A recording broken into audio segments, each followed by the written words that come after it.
Hey everybody, Michael Snyder, Pacific Northwest Weather Watch. Today is April 15th, and today we're going to take a look at yet another thunderstorm threat across the Pacific Northwest, mainly western portions, northwest Oregon here. As we start to develop a system off the coast of California, it's going to move through Oregon and California on Saturday. This will bring snowfall all the way up through the Washington Cascades and some thunderstorms possible for Saturday as well across the region. That will include eastern Washington, Idaho, Utah, and portions of Montana. We'll take a look at that in some detail here. This system will bring some much needed precipitation to southern Oregon and to the east slopes, but it's not going to save them from a really hard spring coming up here as far as drought conditions, and this is going to extend on into the summer here too. We'll look at that in some detail. But you can see kind of the cold air here and the cumuliform clouds, so there should be some thunderstorm activity around today. Probably not as much as yesterday, but then we might pick it up again during the day tomorrow, so we'll look at that in some detail as well. So you can see they have the winter weather advisories through Oregon, Northern California with that system moving through. There's going to be some really powerful winds on the ridge tops through the Sierra Nevadas as this storm moves through here. I saw some talk of 100-mile-per-hour winds along some of the ridge lines there, and you can see the wind advisories. And look at the rest of the country here. You can see the red flag warnings have been very common across some of the western plains here so far this spring. So really dangerous fire danger out there, as well as blowing dust. They really need some precip out there. The drought conditions are getting kind of bad. And snowfall should be mainly above 1,500 feet, 2,000 feet, but some of the foothills of the Cascades could get some snowfall with this chilly system moving through Oregon. And you can see this here, the snowfall forecast Friday evening through Saturday evening, and there are some freeze warnings, hard freeze warnings for California. So we continue our record cold April here. Now, looking at general thunderstorm threat, you can see that includes northwest Oregon for today and most of western Washington. And for tomorrow, that extends all the way out through most of Idaho, portions of Nevada, Utah, Wyoming, western Montana, in through tomorrow. And so here's why. Here's that cape. You can see it builds up again during the afternoon heating today. I don't think we'll be as active today as we were yesterday, but I think Saturday might be even a little more active than it will be today. Hard to say yet. We'll take another look at this tomorrow during tomorrow's briefing. But we do have thunderstorm threat today and tomorrow, mainly Portland north. And this is the precipitation forecast. You can see these showers bubble up around, but not a great coverage going on through this afternoon. And then you can see the system roll through here, bringing some really good precipitation totals through California. They much need that. And eastern Oregon Cascades get some out of this, as well as the upper elevation snowfall. But during the day Saturday, it looks like there are going to be some powerful showers moving around through southern Washington and Portland. And then this kind of extends up towards the Puget Sound during the evening. So we're going to have to watch this tomorrow for thunderstorm threat across western Washington. Check this out across Idaho. Look at this. There's going to be some thunderstorm activity across there as well into western Wyoming and Utah and portions of Nevada too. So pretty nice system rolling through here mid-April. And let's take a look at here. This is the European, the timing of this precipitation. Here goes that system rolling through Oregon, bringing the good snowfall amounts to the Sierras up through Oregon. And then this extends up into the Washington Cascades Saturday evening. And then you can see our next system offshore here churning. But look, on Sunday, we might get a nice day out of this. And by nice day, I mean normal temperatures. This time of year, we might get up towards the mid-50s or so, but it'll feel much warmer than it has been. And so it's on a weekend too. So enjoy Sunday while this next frontal system bears down on us on the day Monday and brings some mountain snows and lowland rain. Pretty potent frontal system there. Now, taking a look at what's going on here, you can see this really cold upper level air. This is at 10,000 feet, 700 millibars, just kind of hanging over the region here. And then here goes Saturday's system there through Oregon. And then you can see the system out here kind of brings that warm air up ahead in front of it. So we're probably going to get that nice day on Sunday. And then Monday, this system starts to move in, especially Monday afternoon. We should be rainy.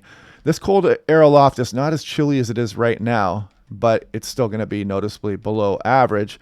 And you can see the Gulf of Alaska low just continues to be replenished with cold air aloft. And so we're going to continue this active weather probably on through next weekend. You can see storm systems spinning up across the Gulf of Alaska. We'll have to see about the tracks of those into the extended. This is 10 days out, and we're still dealing with this troughing, and we're going to be dealing with it all the way into later April. So this is looking at the European, what it says for lightning threat today. And here we go into the afternoon. You can see that build up, kind of southwest Washington, the coast, and Vancouver Island, maybe southern BC. We'll get some thunderstorms out of today.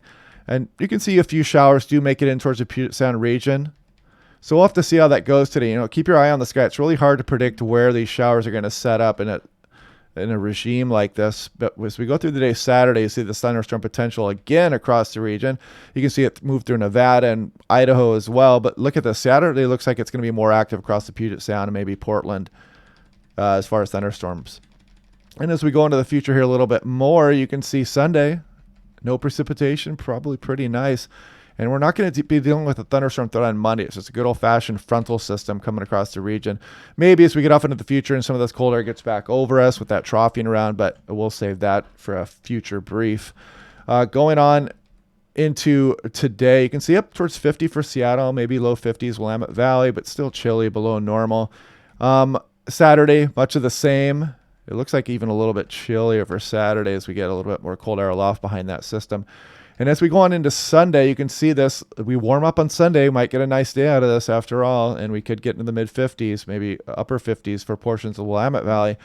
And then as we go into Monday, you'll notice we're just going to be kind of rainy and cool down a little bit. But Eastern Washington, Eastern Oregon warm up a bit for Monday as the system's marching through, bring a little bit of warm air up ahead in front of it. Now let's look at the GFS and see what it says for our future here. You can see this system rolling through Saturday here through Portland. And then there's our nice day Sunday ahead of this next system over the Gulf of Alaska. So good model agreement there before this trough moves over us. We're probably going to get continued thunderstorm development again behind this next frontal system on Monday and through Tuesday as again another trough digs off the west coast here and then moves to the southwest. And this would probably bring a severe weather threat out here. This is kind of what I'm watching off in the future if I'm going to do another storm chase, maybe later on in April here. But you can see we just continue to get these, this cold air aloft move, and then we get a ridge. Check this out. Maybe we'll get a couple nice days out of this before another frontal system kind of moves over the area here on into the extent of the GFS as the troughing continues in our La Nina spring here. And going on in the future of the GFS fantasy land, again, the troughing just continues for us. So, but we, it's this time of year we might get some nice days out of it. And here's the GFS showing that system moving through Oregon here and kind of spawns this precipitation up over the Cascades of Washington before the next frontal system Monday with the nice day on Sunday. So pretty good model agreement for the next few days here. And then the cold air behind that would probably bring some renewed thunderstorm activity for western Oregon, Washington, maybe even eastern portions as well, as another frontal system finally moves in again later next week. But we have plenty of time to look at that. Here's snowfall amounts on the European, looking at the entire region here.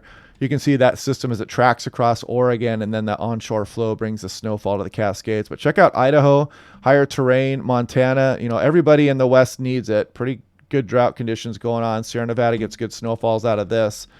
And then you can see the next system Monday bring, again, some more snowfall to the Cascades, British Columbia, higher terrain, Olympic Mountains. So this is Everett, and this was last night's European run. You can see we remain well below normal for the next 10 days, according to the European. And it doesn't really highlight that day on Sunday yet. This was last night's run. Let's see. Let's go to the latest here.